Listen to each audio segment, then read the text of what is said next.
Hello everyone, we're going to look at SDL Language Cloud and how to make ourselves a term base today. Okay, so when you're working here, you're going to have, if you log into your account, three options here: inbox, resources, terminology. You want to click terminology, and from there you have these three options here about term bases. You want to be just in the regular term bases, and from there in the top right corner, you want to click new term base. Once you do that, it's going to offer you the term base information. You give it a name for this. We're just going to call it example term base. And then you would enter a description here, maybe providing the type of domain that your terminology will fall under the category, and then a copyright if you have that. You select a location and choose where you want it to go. For ours, we're going to be using this since it is for a class. And then you would click next. And from there, it comes to the term-based definition, and it's going to ask you to choose one of these three options. You can either create a new term base from scratch, use a term-based template, or load an existing SDL term base from a file that you have on your computer. We're going to use a term-based template for this example, and we're going to go with the basic template. Then you would click next here in the bottom right corner. And in the language fields, you want to select your target language as well as your source language.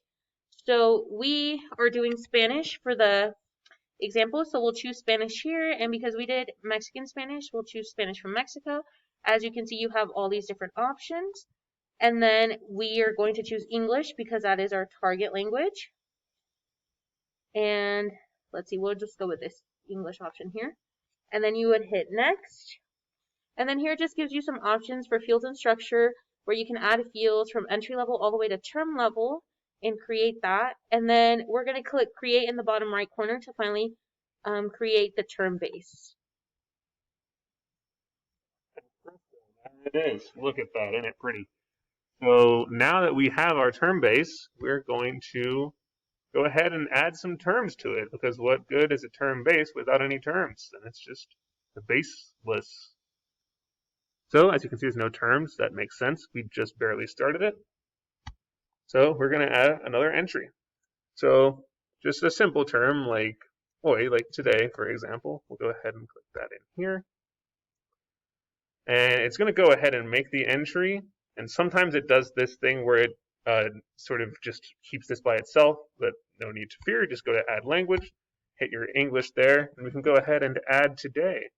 We have seized today, carpe diem, if you will, and that's pretty much the long and short of it. You can add some of these fields if you used them in the creation. We did not, but your term base might require them.